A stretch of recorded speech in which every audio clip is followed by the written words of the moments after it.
Welcome back to the Male Movement Podcast. This will be episode 4. So we have had a few before. I'm bringing on a friend of mine named Jonathan Sbrollini. He's been a really good mentor to me. He helped me at a time when I was really low. And I invited him in for a really important topic, which would be addiction in men. So, Jonathan, introduce yourself. Well, first and foremost, thank you for having me here. I'm excited to share this moment together because we haven't seen each other for a very long time. So, it'll be good to catch up and have a nice conversation.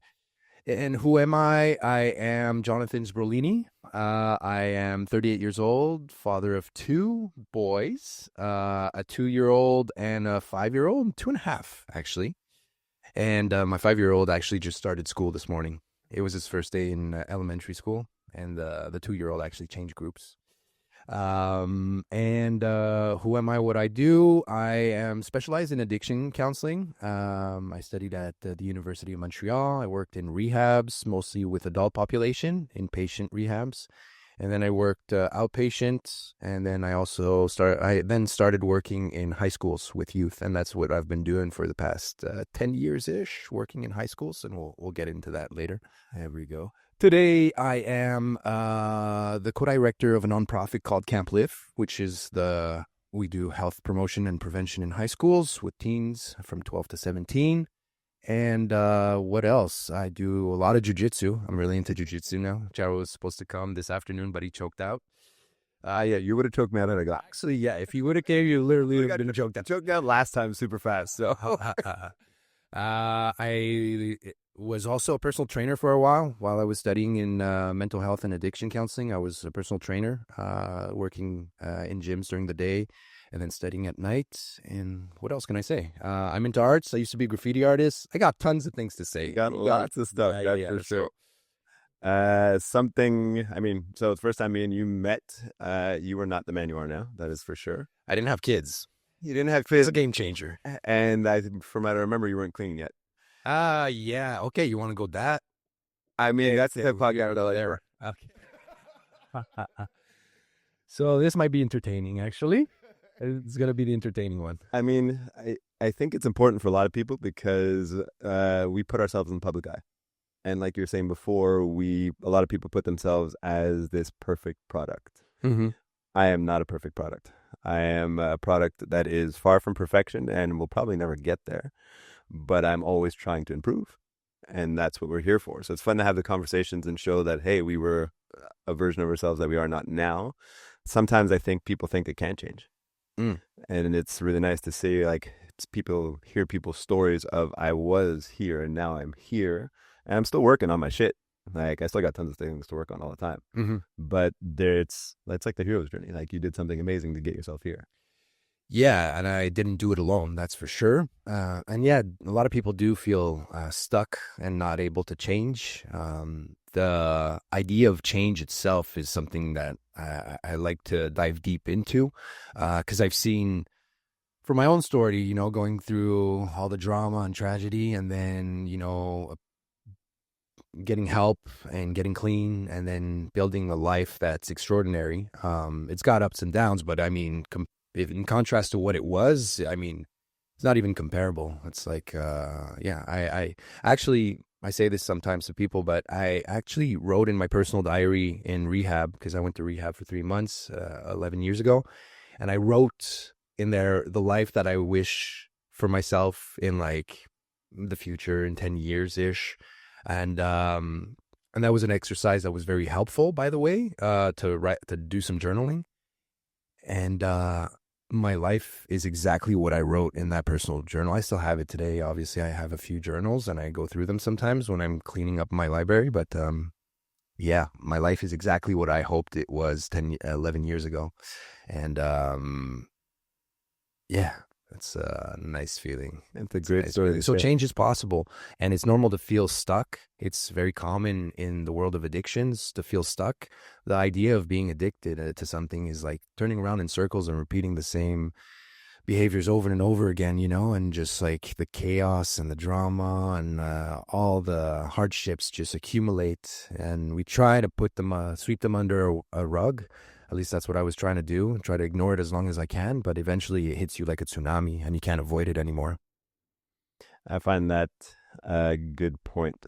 A lot of people get stuck, and deciding to change is like, I hit bottom. I can't really, like, this is the last I can take of this. Yeah, yeah. It usually takes a significant event or sets of events before the painful emotions are unbearable and really motivate the person to take action. That's what they're there for, like those painful emotions. I was numbing them with substances for a long time. Substances, sex, people, all sorts of stuff.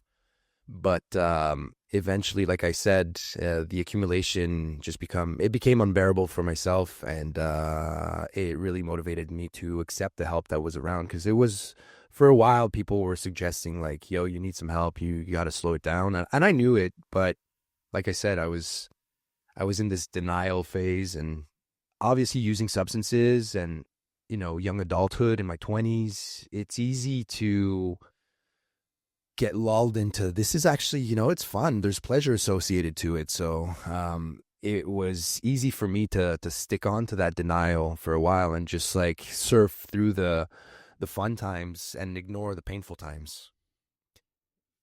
We're going deep fast, eh? We went right in there. Right in there.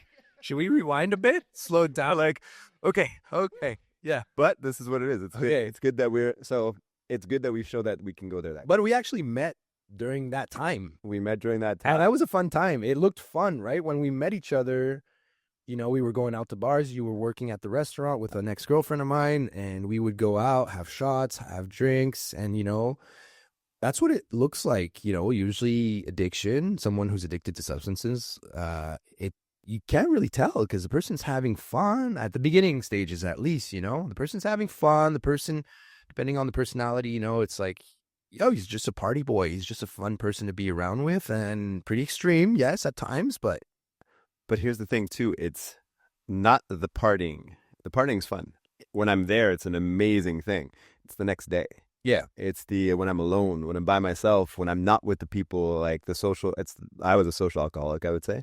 I love being around people and having those. But then when I was by myself, I was like, this is not me, which is an interesting to say because my version of myself was the party guy. yeah.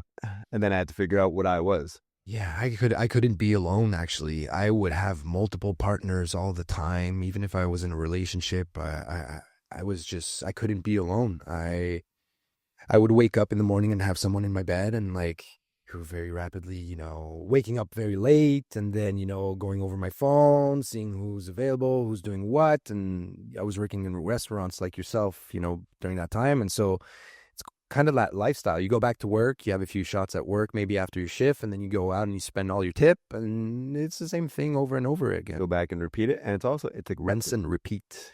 It's accepted. Oh yeah, it's normalized. It's part of the culture. Maybe less today. I don't know. I've been out of that industry for 12 years now.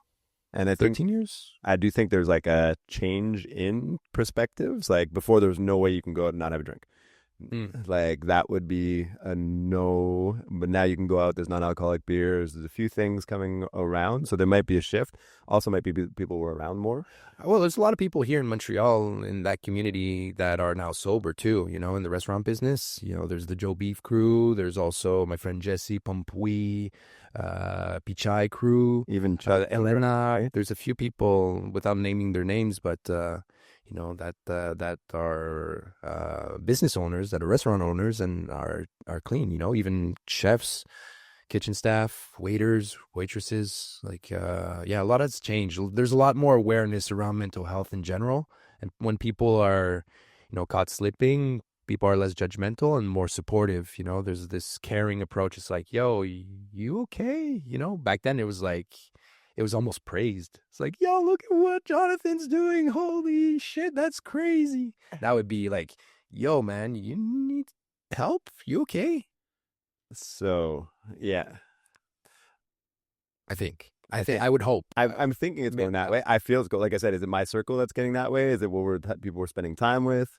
How does that go? I'll ask an interesting question. Do you see more addiction in men or in women?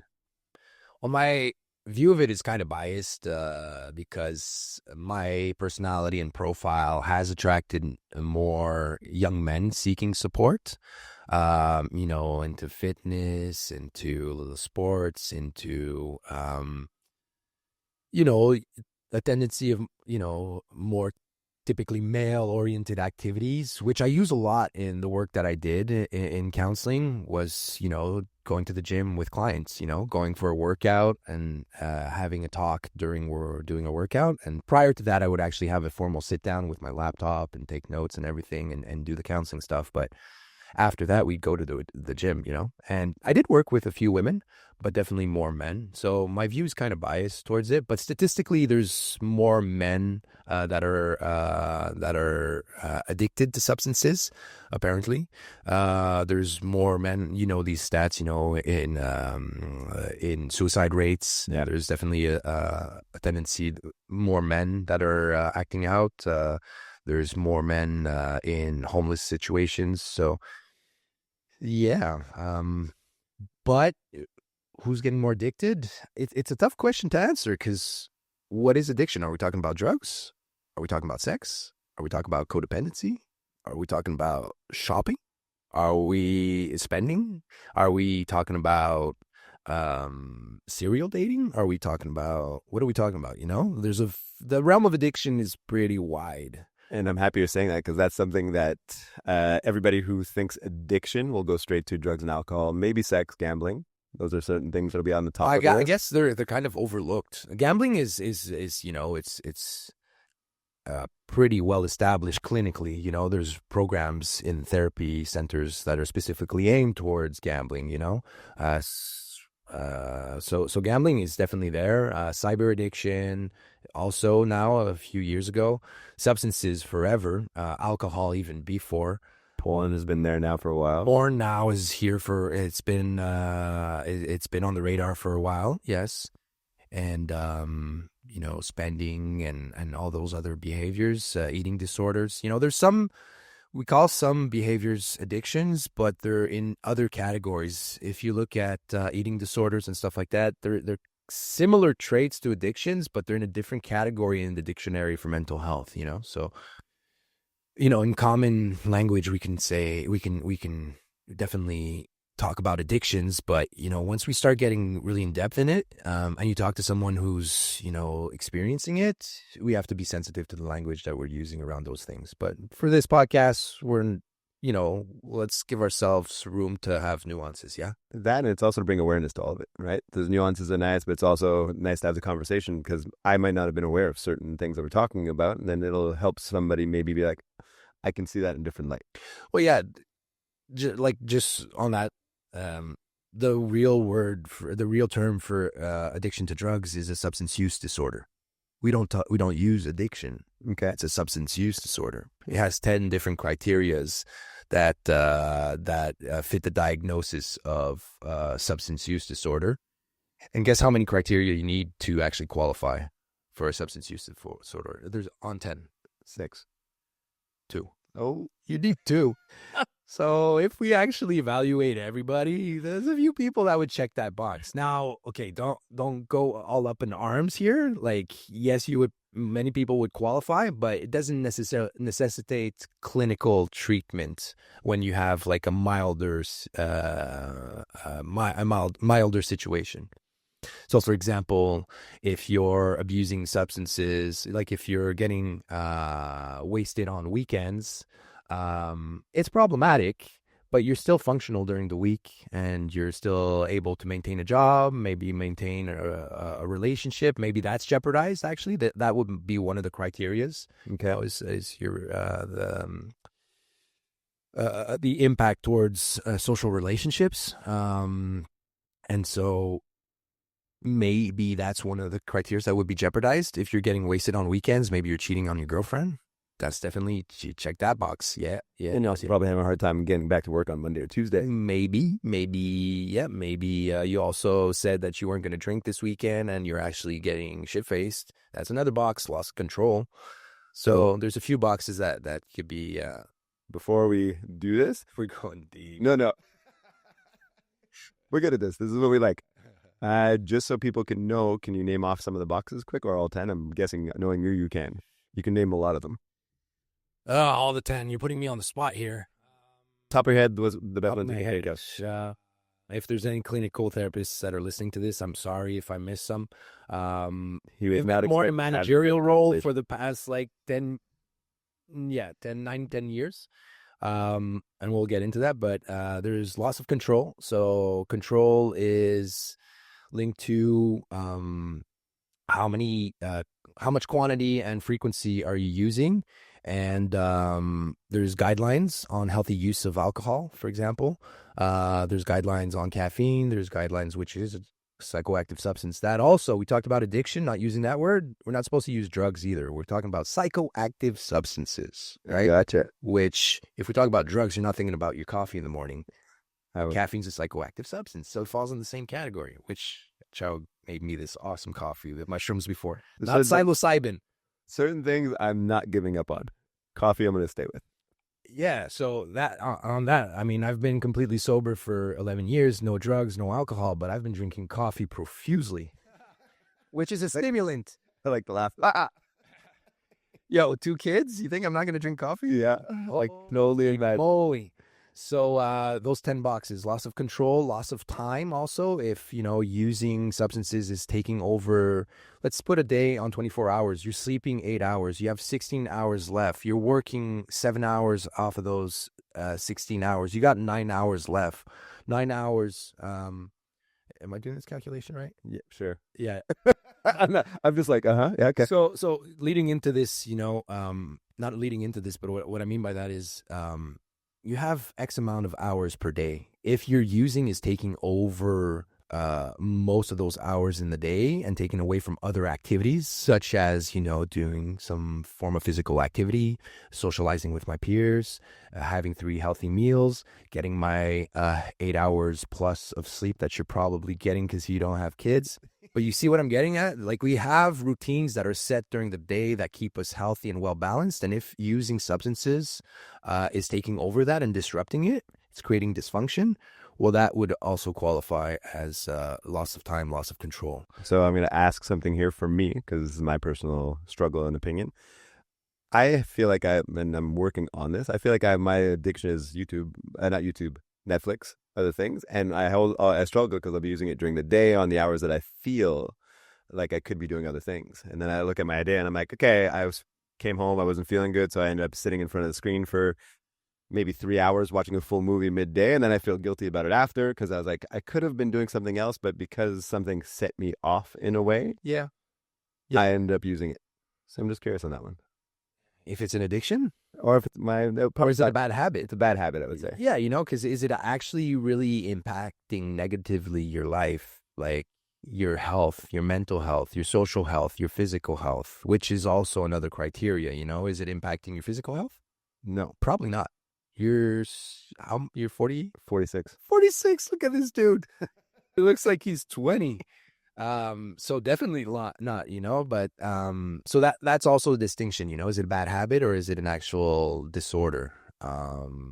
Because we all have character defects, we all have, these bad habits, and sometimes we manage them well and sometimes less, and that's part of being human, But having an actual substance use disorder or any type of disorder, mental health disorder, it creates like a significant amount of dysfunction, and that should be noticeable. Yeah. If you're asking yourself the question, in your case, I mean, you're very, you're very analytical and conscious of yourself and your life and the way that you lead it. So I would say like you're over-analyzing it, maybe. I don't know. We'd have to talk more about it and dissect it. But, when you were experiencing something, when we met a few years ago, when I was actually still counseling and working and doing in the addiction field, you were definitely having a hard time with codependency, right? And that was creating severe dysfunction. Like, I remember having walks together and you were like in tears many of those times, Yeah. and you were experiencing something very difficult. So that was evident that there was something problematic. And I don't like the word problem. I prefer something like challenge. There's something challenging, because you were what was really nice of that was and it was an honor to share that time with you, especially after years of not seeing each other. And when we left off, I was a full blown addict, right? And so to share those moments with you, I really saw someone with a lot of courage to look in deep inside and wanted to face what was going on, which is rare. It's a nice quality that you have. I mean, you have that too. You open. So, just to share this quickly, this is one of the reasons why I love Jonathan so much. We met each other at that phase where we were both still drinking, still partying, not quite knowing where we were going to go. Then we kind of disconnected for a while. He had to go through his part. I was going through my part. Then we started seeing each other at the YMCA, which was a regular spot where we were working out. And then one day he walked up, and I remember this. He asked, "Are you okay?" And I answered for the first time probably ever to somebody just open like that, "No." And that was, I was falling apart, it seems. I was really about to just I didn't know what I was doing with myself. Everything felt like it was ending. I couldn't even lift up the weight. I was just standing there in front of the rack. And I remember you walking over and I was like, fuck, what is happening with my life? And then you offered help. And you said, hey, you want to go for a walk? And we'll meet up every week for a couple of weeks and we'll do exactly what you said. We're going to have a coffee, which is one thing I love. We're going to train and then we're going to go for a walk and a talk. And I cried every single time. Yeah, I think you did. Yeah. Yeah, it was it was beautiful. It was beautiful to see you go through that process. And the work that you do today that was probably one of your drivers, going through that seemed like it really brought purpose to your life. It's like there's something that shifted inside me that is so powerful that I want to share it with everybody now. And that's something that happened to me in rehab too. And so when I was witnessing that, it's like there was a seed planted, and seeing you go through the past, 11 years now? Maybe 12? Something like that. We're pretty close. That seed has matured and it's grown, and now you're sharing those the fruits of all of that with your community, which is beautiful. I remember one thing I asked you a question because he did it for free, which was amazing. Yeah, well, I've never been focused on money, which like another talk for another time, especially with 2 kids. I would recommend, that there is some attention put onto revenue, but yeah, I've really believed in, and I'm part of Alcoholics Anonymous, Narcotics Anonymous, Sex and Love Addiction Anonymous. I'm part of support groups that are all done by volunteer work and, community. And so I've been trained and conditioned to be there and, be available when someone reaches out. And so, which is cool because I have a set of competencies that comes from more of a clinical side. So doing it in a more informal setting, I feel it's more powerful. It's more genuine. It's more authentic sometimes. Sometimes, some people don't like to cry in public walking down the streets of my land like you did. Every day. So a private space is sometimes, necessary. And also taking down notes and documents also is sometimes helpful. But the work that we were doing it was more like big brother, little brother approach, even if you're older than me. And I was about to say that too. Sometimes it's interesting because, I mean, how old are you now? I'm 38. 38. So we're almost 10 years apart. Yeah. And if we take the concept of age, I would probably have never turned towards you. But I didn't see age as somebody who has had a maturity that I didn't have in myself. And who was going to willingly share that with me, which was amazing. Mm-hmm. So age is kind of, sometimes it's important, but sometimes it's not. Yeah. I think, like you're saying, it's really a question of maturity. It's really a question of where the person is on their journey and the competencies and tools that they've gained on that journey. And their readiness to share it too. That does require a certain level of maturity, a certain level of confidence to feel like this is of value and this is going to be helpful. And here's this gift. Where'd you pick that up? Ooh, yeah. Where did I pick that up? I picked it up a lot in rehab. The first 3 months that I went to rehab.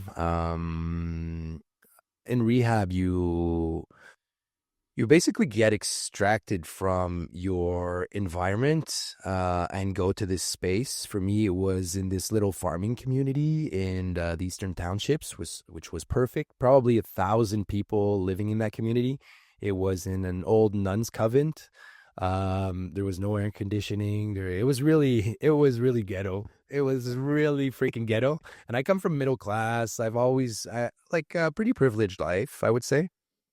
And so to find myself in that environment was a perfect slap in the face for me. Yeah, to really Return to go reality. yeah, to go back to basics. I mean, no distractions, no cues from my environment. Like I'm really like in this box in this farming community. And I remember a lot of individual work with my counselor, a lot of group work, a lot of like 2 group meetings per day, 1 session per week, a lot of interventions with crisis situations occurring there. So witnessing a lot of mental health chaos occurring like in the rehab. If people went to rehab that are listening, you know what I'm talking about. It could be a shit show sometimes. So like, and also, withdrawing from substances, which is another checkbox. Going back to the list. Withdrawing, cravings, experiencing, being off drugs and having cravings of, that are kicking in like crazy. So I picked up my most of my skills and competencies in rehab at first, and it was like I got a rough version of that in rehab, and then my counselor, when we exit rehab, we got to plan what we're gonna do. And going back to the restaurant business for me, I didn't think it was a safe environment, and so I went I studied to become a personal trainer, strength and conditioning, worked in gyms, so I gained new competencies there. And then I went to University of Montreal, which was my counselor's idea. You should probably look into this. You would be good.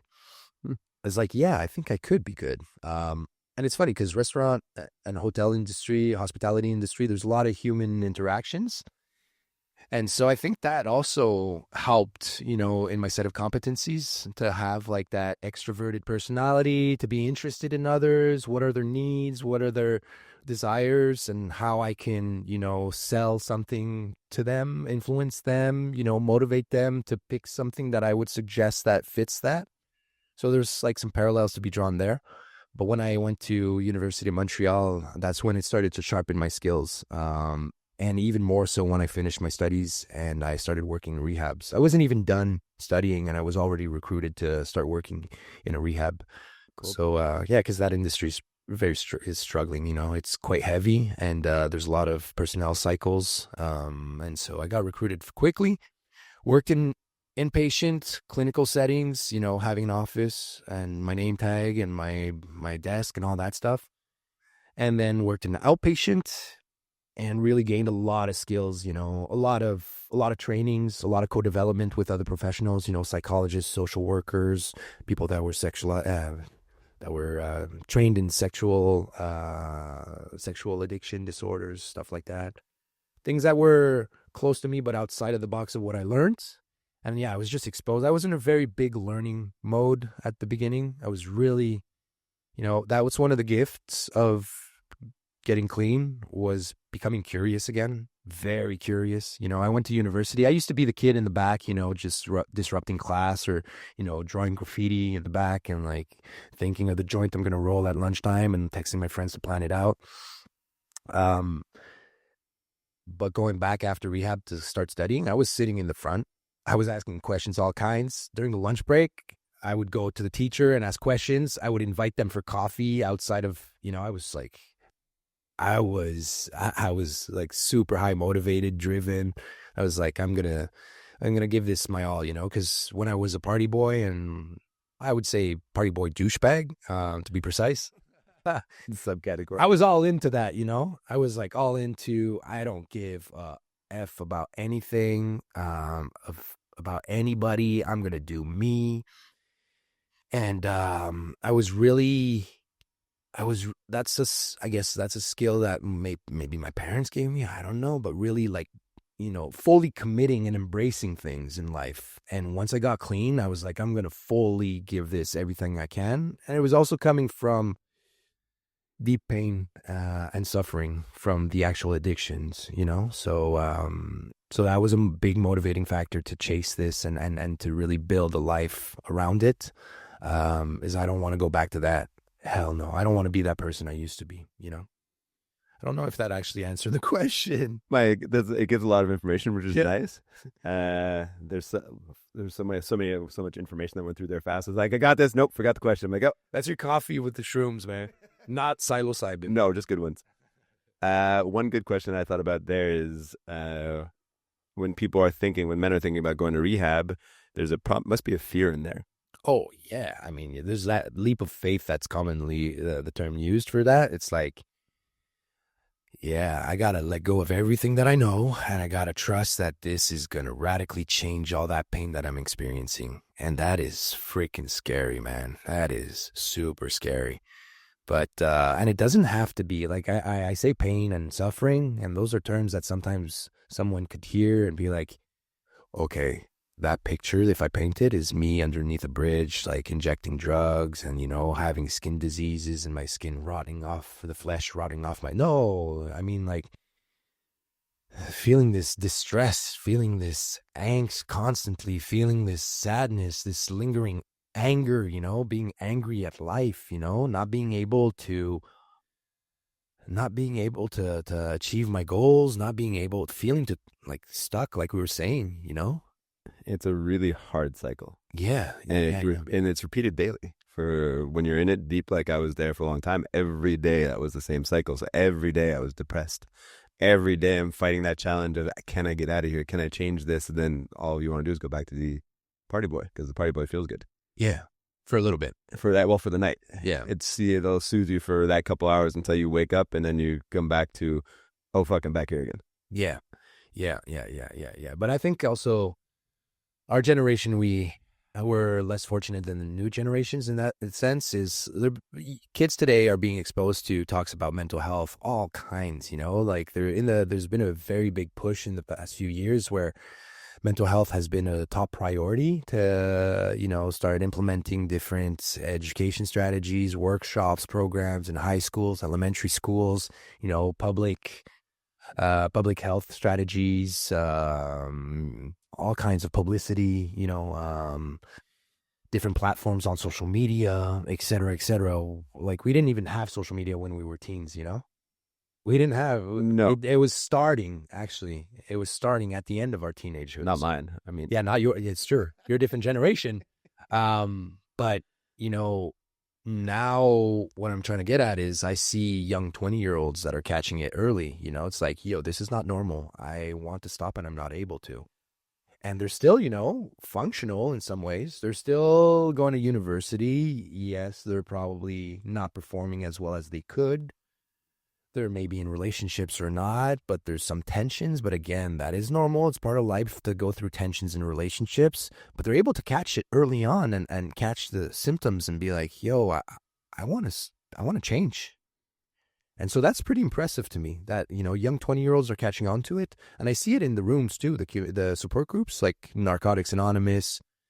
I see a lot of young people coming in and, you know, embracing their wanting to change and wanting to be in a recovery mode, which is the term, you know, commonly used for rehabilitation from substance use disorders in Narcotics Anonymous.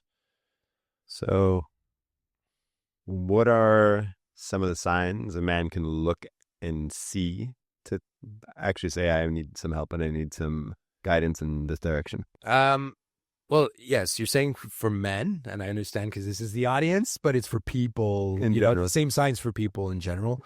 But like we said, you know, that loss of time, loss of control that we talked about, cravings that are uncontrollable desires to use, you know, and they're not like, I feel like a vampire, I need to smoke a joint or drink a beer. It's more like this persistent thinking of like, I want to use, okay, I'm going to use later, and then planning it and thinking about it, and then, okay, start to romanticize it. It's going to be so fun, and then actually using. So it's more like persistent thoughts, invasive thoughts about using that are cravings. Obviously, there's more intense versions of that.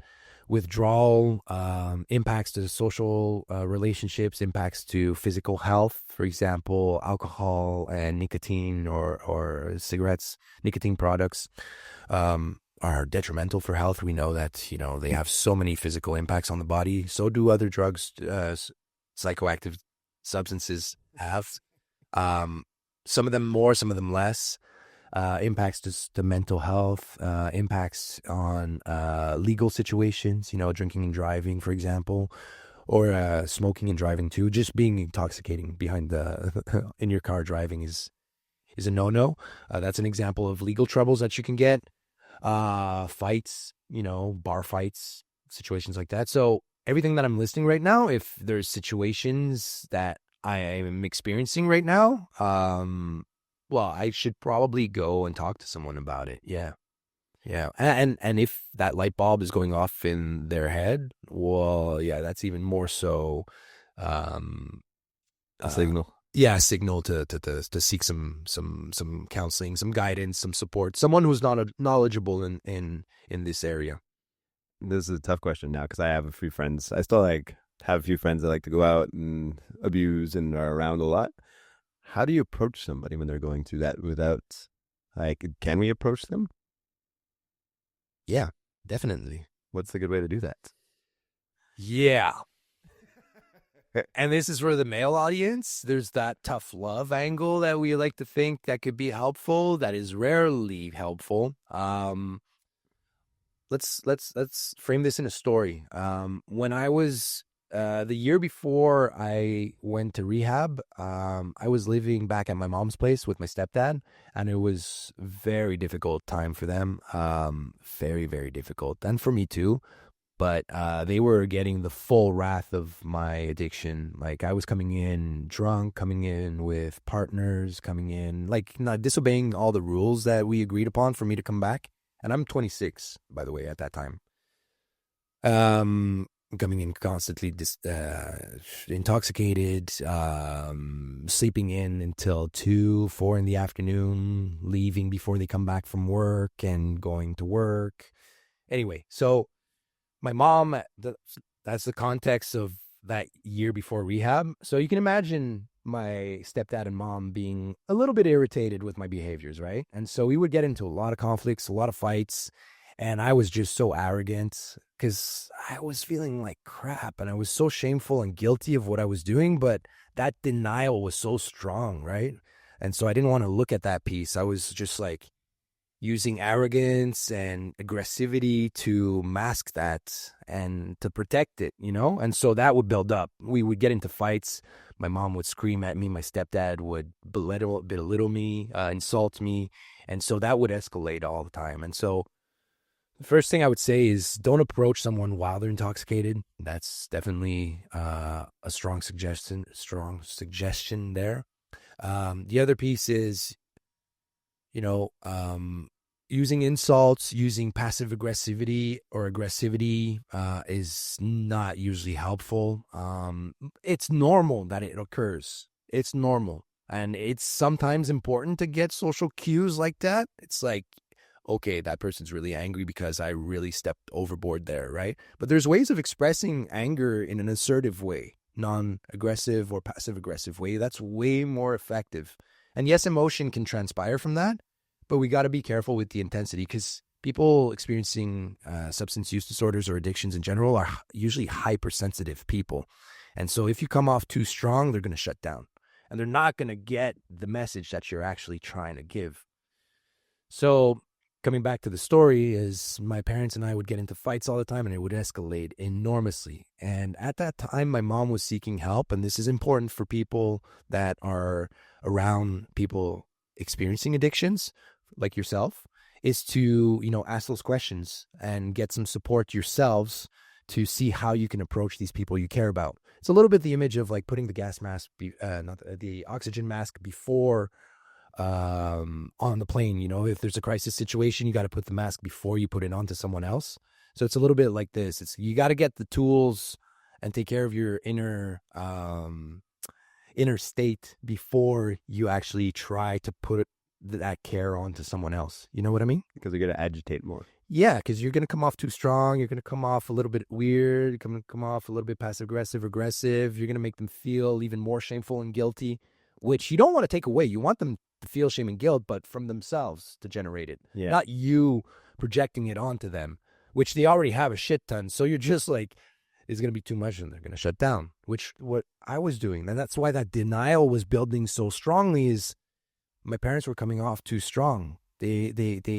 And God bless them, they were experiencing something so difficult. I mean, I'm not going to give any details on the moments, but I was like violent towards my parents, you know? And that's something that in rehab and after rehab, I had to, you know, do a lot of amends about, and still to this day feel, you know, some shame and guilt, which is normal. You know, I don't carry it in a big, like in a backpack or anything, but it serves me to not go back there and be that person, you know?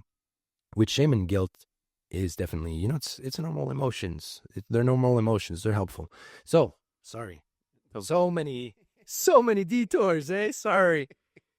That's his coffee. It's his fault. Long story long. Long story short, my mom went to Al-Anon and started getting some support for herself. And Al-Anon is like it is a support group for family members, caregivers, partners, or friends who want to get tools and insights on how people are living with addicts, you know, how they're interacting with them, you know, because they care about them. And so there's a whole program that exists. And there's also all sorts of support groups like Foster's, for example, which is a public rehabilitation facility in Quebec. It's in Anglophone.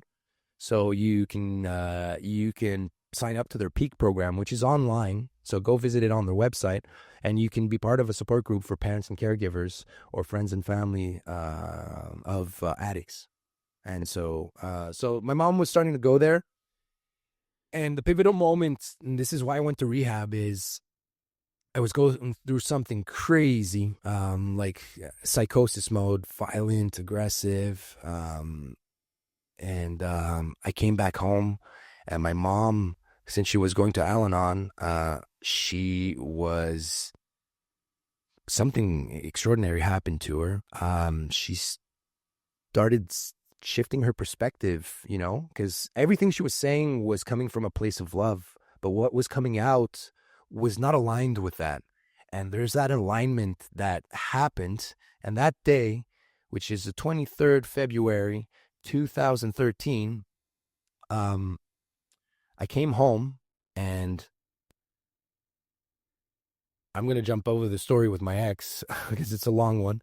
But I came home, and usually my mom would be at work. And that day she was at home. She was waiting for me. And she opened the door before I even opened it. I was like, holy shit, she's home. And I was just going to go into full moan, like warrior mode, you know, like, how dare you be in front of me? Let me go in my lair upstairs and let me rest, you know, like that was like. And she said, my son, I love you, and we're going to go get some help right now. And it completely like, boof. Yeah. So that alignment finally happened for her, and she said the magical word, I love you, non-judgmental, not you're a piece of shit, not I'm so ashamed of you, can't believe who you've become. She was like, I love you, and let's go get some help. And my armor, it was like a visceral experience, you know, like a bodily sensation experience, like that armor of denial.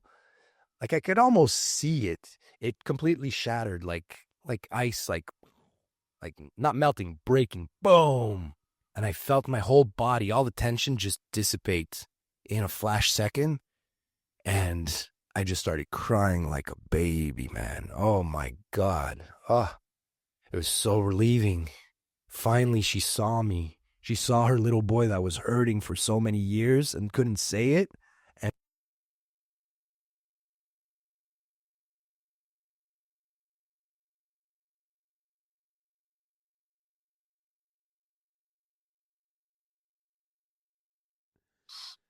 so, so yeah, so that was incredible. So that was my day, going to start my journey, you know? And so to circle back on how to approach people, Um, giving love, giving care, being interested in what's going on, giving space for the other person to express themselves, coming at it from a non-judgmental perspective, a very curious perspective to make the person feel safe, to open up. And sometimes, the reality is sometimes we're not that person to do that. Maybe we're just the person that's going to pass on to the next person, because I got a lot of solicitations for support came from parents years ago when I was working as an addiction counselor, parents that didn't know what to do with their kids, who are like in their 20s. And they didn't know how to address the situation, didn't know how to talk to the kid about the situation, didn't know how to get their kid some help. And so I would work with the parents a lot, maybe weeks, even months sometimes, to coach them into how to entertain a conversation with their kid. And I knew that eventually it would amount to the kid saying yes to the help, and then we would start working together. And many of the people that I've supported came through that sort of streamlined process, working with the parents, and then the kid would jump on board and say yes to the help. So, so sometimes we're not that person suited to, many times we're not the person to support them for a long period of time, but we could just be the person that passes along to the next line of care. So, and the other thing is we're all human. We're not perfect. And sometimes insults do fly. I mean, someone who's experiencing a mental health disorder could be going through this really chaotic mind state. And so we might get insulted. We might get told things that we react to. And this is normal too, but a good skill to practice would be to stepping away from it, disengaging from it, and then circling back later when everything is calmer and trying to address the situation and expressing our feelings, our needs, and trying to collaborate with the other person in that sense, what their needs are, how they felt, keeping some space for them to express themselves. Creating that trust, that security should be step one. That trust and that security. That should be the number one priority. That was a beautiful story. Thank you. Thank you for taking the story route. It almost made me cry, actually. Yeah, it gets me every time. Yeah. And I give myself that, that opportunity when I share it to catch the feels of it, because it's beautiful. Yeah, it's a beautiful space to be.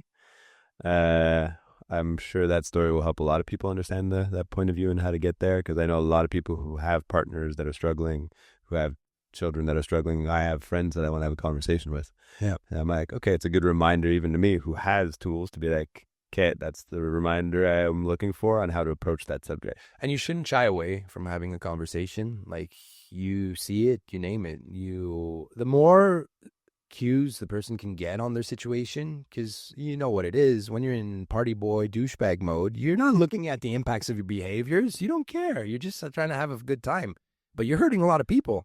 So if you hear that hurt that you're doing, it starts, shame and guilt will start to emerge. And this is normal, and it's necessary to drive the person towards wanting change. And I like that you normalize that feeling. I like shame and guilt is a normal thing. Yes. Part of analyzing, assessing, and figuring things out is like, oh, this feeling's here. What is this here for? Well, how can I figure it out? Yeah. Taking, it's tough. It's tough. It's tough to take a hard look at that.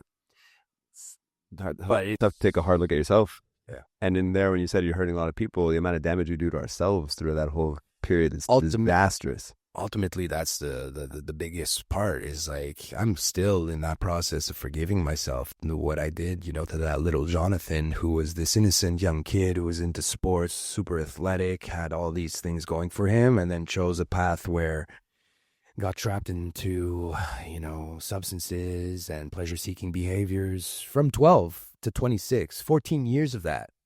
And I'm not going to over-dramatize it, because I did accomplish a few things, during that time, that period, but it did end up in a very dark place, and I did hurt a lot of people. And so that's a lifelong journey to really, forgive oneself, I believe.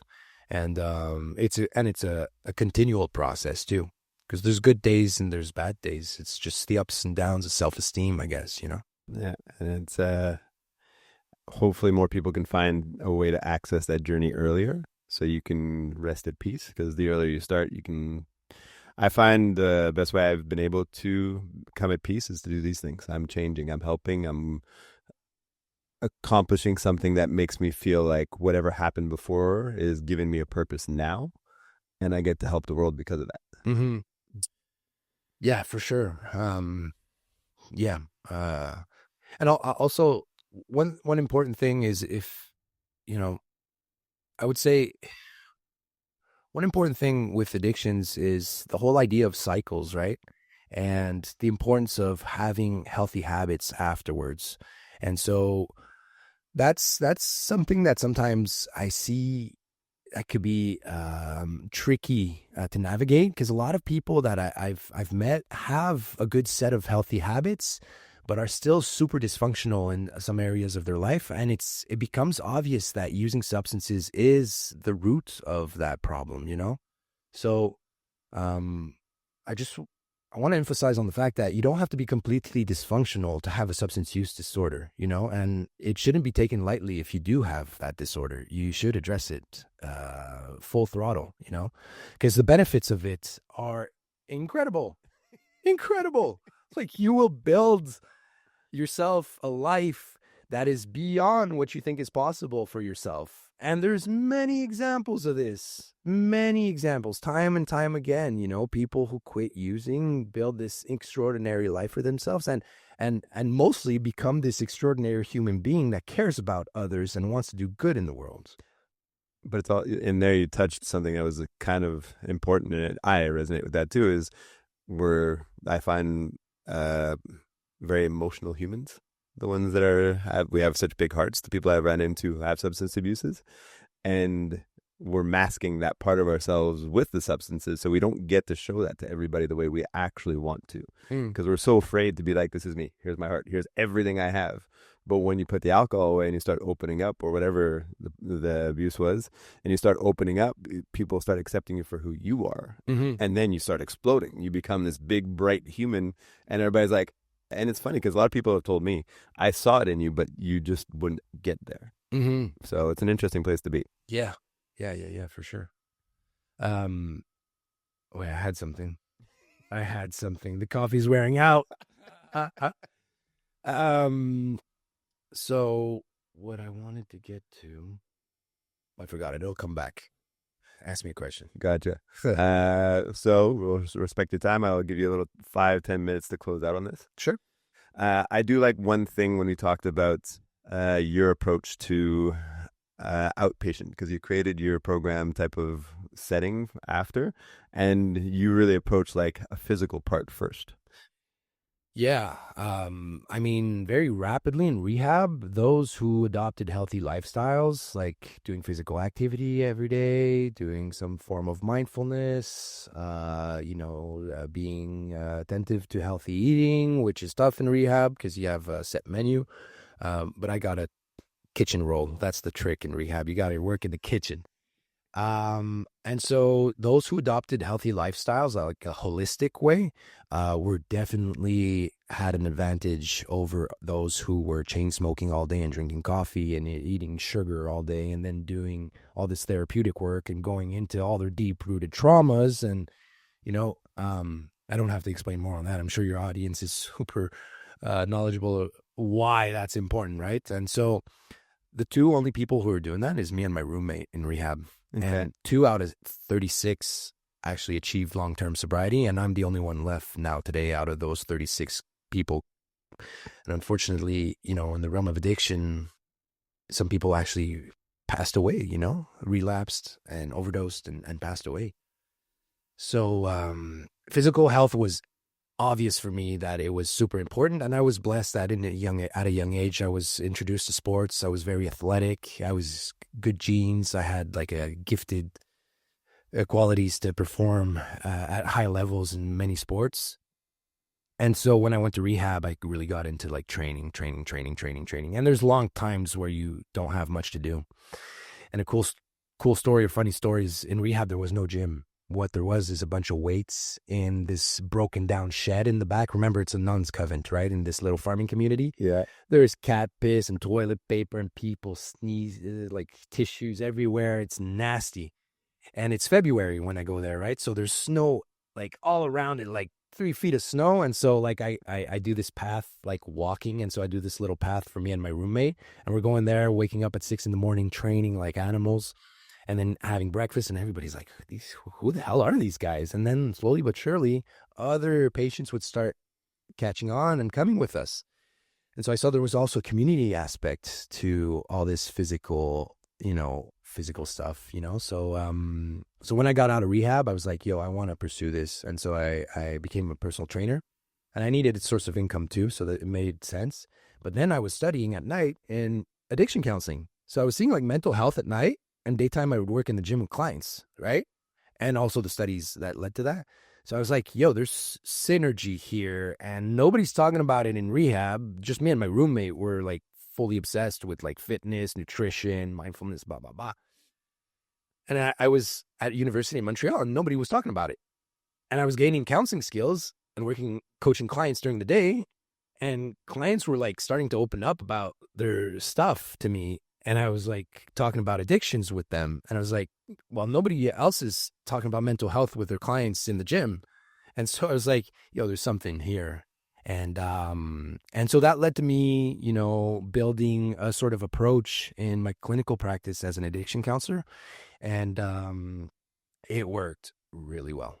Really, really, really well. Like I'm like significant results fast with the clients that I worked with. Unfortunately, it took a few working experiences to see that like institutions are very tough to innovate in. So the rehabs I worked in was very much clinical oriented, and there wasn't much room for any like wellness or health promotion in that sense. So eventually when I started working in high schools, I had a principal there that was freaking awesome, gave me carte blanche to create all these different programs and then meet with, in these programs, I create this sort of funnel, right? Groups that were on different things.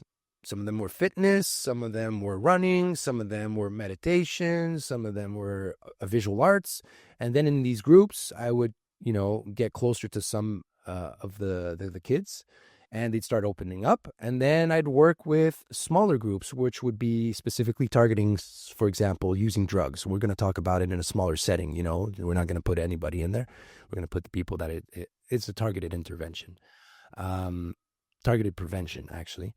And then out of this, I could do some one-on-one work if something is coming up in this setting, right? So I created this sort of funnel effect, which led into creating before into that. And then I was during school year, right? That was during school year. In the summertime, what happens? School shut down. There's no more social workers. There's no more guidance counselors. There's no more therapists. There's no more teachers. There's just the parents who are working, might have 2 weeks of vacation, but in 3 months, that's not much. And so the teens are left to themselves. They're supposed to find a job, but in reality, do they all find a job? And it's a highly influenceable time. Yeah, it's a highly influenceable time. So there's typically, I don't know the English term for it, but summertime is a risky period for teenagehood. It's typically a time, and this was true for me in my teenagehood, I would use a lot of alcohol, smoke a lot of weed in the summertime because you have less responsibilities. But then you'd get into more trouble, or maybe you start developing an addiction because you're just using more frequently, right? And so you're just using all the time. And then you come back to the school year and you're already addicted to substances and you're supposed to function well. So I wanted to put something in place for the summer, and I created Camp Live, which is a nature camp in the summertime. The idea was to keep and stay close to the kids I was working with during the school year and have them experience this full-on wellness experience. I'm talking about like osteopaths that are, actually treating the kids on site, nutritionists who's taking care of the kitchen and teaching kids how to cook healthy meals. At the time, it was all vegetarian. And so the kids were like, what the hell? Like, veggies are actually tasty. So it was, now it's less vegetarian. Anyway. and social workers, mindfulness. The co-director of Camp Lift is actually a mindfulness-based stress reduction therapist who was doing the curriculum for the different workshops we were doing. So they're learning mindfulness strategies to, manage the stress at like 13, 14 years old, which is crazy. And then yoga teacher, doing yoga morning, at night, doing yin yoga before bed, doing a hatha practice in the morning, going to play sports right after that, having a healthy snack. So this full-on crazy wellness experience. And obviously the kids that were coming were experiencing different hardships, because that's why, that's what I was creating it for. It was to target those specific youth. It's not a Tim Horton camp. It's not a Canadian Tire camp. It's like a camp where, we didn't frame it that way. It's a wellness camp, but it's definitely, a mini rehab, if you want to really, prehab. Okay, let's call it a prehab. And so it was coming from my experience at rehab, but I wanted to like rehab on steroids, which no steroids. But it's which is not a psychoactive substance, by the way. So here's a funny thing. Are you creating the things you wish you had back then when you were younger? For sure. I had camp experiences when I was kid, and they were definitely life-changing. But we were probably like 10 to 12 participants with one animator. And so it created this really, these subgroups of friends in the group of participants. And the animator would just be a guide, like, we're going to do this activity A, activity B, activity C, and just like a shepherd. There wasn't really like any like, hey, how are you doing? How's life? Which I can't believe every day. I mean, all our team sits down with everybody, and the youth that come, they're out of their regular context. Many of them never left the city. And so just being outside in nature, outside in a cottage somewhere, it's like really disorienting, so it creates a lot of, emotional turmoil sometimes. And we get to experience crisis situations and intervene right away and go into the why this is happening, and the kids opening up because they feel safe, they trust us, they're experiencing a lot of fun times, a lot of different activities. And we're continually having conversations about mental health every day and doing workshops about it. So it's like, that's the atmosphere of the camp, And so everybody's opening up, everybody's being vulnerable, everybody's like caring and supporting of each other. So it's beautiful. And so all of that packaged together became a nonprofit organization 9 years ago in 2016. And, it was a very small operation at the beginning, and, in 9 years, it grew into a full-on, charitable organization. And we work with 22 high schools. We work with more than 6,000 youth per year. We have a team of now 10 youth workers going around high schools. We do more than 600 workshops on health promotion and wellness in 22 high schools, like I said. We have not only a nature camp in August, but we also have an urban camp, which is like a day camp in July now, because we had that gap to fill. So now we have the entire summer covered with services for kids after the school ends, And so, and I'm the co-director, co-founder of Camp Lift, and that's what I mainly do. I don't do any clinical work anymore. I shut down that after COVID. During COVID, the operations were going well. I had another organization which was addiction counseling, which was like 2-hour sessions of coaching, like I said, physical health, mental health, which was booming during COVID. You can imagine, with the QDC and the SAQ open and nothing else. What do you think is going to happen? What do you think is going to, and nobody can leave their house? What do you think is going to happen? And so I was working a lot in counseling back then, but now Camp Lift boomed exponentially. Like in 1 year, we went from a $68,000 budget, yearly operation budget, to a $425,000 budget. So like in a year is like, my board of administrators are like, yo, you can't do both. Like, you got to choose now. Yeah. I'm like, well, the entrepreneurship side of me was like not happy with that, but I had to choose Camp Lift because I care about the kids. We've been there for years already, since 2016, and I was like, this is the future of this. I want to focus at the youngest age possible to prevent it from happening like it happened to me and my brother and all of my family, like many of my family members and friends, and some unfortunately passed away today. So I want to prevent it from even happening, you know? So it's also like your life has changed. You have kids now too. Yeah, there's that too. There's less bandwidth. I get to do a lot of, desk work at home, which I don't love, but is definitely more suited to my family lifestyle now. I can make my own schedule. But that also means sometimes I work at 10 at night, and I'm catching up on emails. So, but I've trained for this as an entrepreneur for years. After I left the clinical settings, I've been in entrepreneurship mode for a while, in social entrepreneurship, working philanthropy angles, fundraising, and all of that, which I love, which comes from my dad's side, definitely. And yeah, so that was a long 5 minutes, bro. That was. I will take the moment to. I mean, I can't recap. We hit so many like great topics in I don't it. even know what we said, man. I'm sorry. But that's part of what I like about the podcast. Where I seem to get people who are very naturally open and want to share a story and have a great story to share. So it's not like we're hitting these markers and it has to be this. It's like, okay, I've felt, lived, and been through this. And so far, it seems to be connecting with a lot of people. Is the fact that we're just having an open, honest conversation about things that we face, problems that we have. This time being a little bit more around addiction, but also just around your life, which has been a beautiful journey. Talking about real life, real people experiencing real situations, and just sharing that to the world. Because ultimately, sharing your story, is in my book is always very powerful.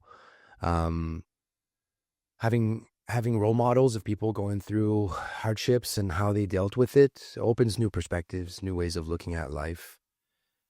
And it invites to be empathetic towards it, to recognize it maybe in my entourage, like you. It's like I want to talk about this because I see it in my friend group, and I want to have a more caring and efficient approach to support them. So yeah, thanks for the invite. It's always a fun time to catch up. We have big gaps. Actually, I have big gaps with everybody now with having kids and stuff to catch up. But I'm proud of you. I love you. You're an awesome man doing awesome things with your life. And stay tuned with this fellow over here. He's doing awesome things. And so support him in any way possible. Click like, subscribe, follow his movement. And if you want to donate to Camp Lift, our charity, you can go on www.camplift.com. You'll see the website. You could also go on our Instagram, Camp Lift, Facebook. And that's it. Our LinkedIn, I don't know. Something. So it's something else. No TikTok. I'll make sure I figure out how to put the links in the YouTube so that it'll be there. Cool. Thank you for doing what you do. Because if it wasn't for you, I wouldn't be here. You helped me get on this path. I was sharing what was shared with me, bro, and which you're doing it now too. So it's a beautiful thing. So. And I'll say what you told me then. I asked you, why are you doing this for free? You said, because I know you're going to pass it on. Yeah, I remember that. That was a beautiful. Which you are, see? Beautiful moment in my life. It helped redirect, and it helped me wanting to do the same thing for so many more people. Yeah. So thank you for being you. You've been a great human in my life. I will come meet you on the jiu-jitsu mat because I know that's the only time I can get you. Give me a big hug. So thanks for listening to the podcast. Again, we just love to talk about things that are important from the heart. It's such a tough thing to do, but having people who show it so well, it hopefully inspires you to talk from the heart, share from the heart, and live from the heart. So I will be doing more of this. I'll hopefully see you soon, and thank you for being a part of it. Yeah, thank you for having me, man.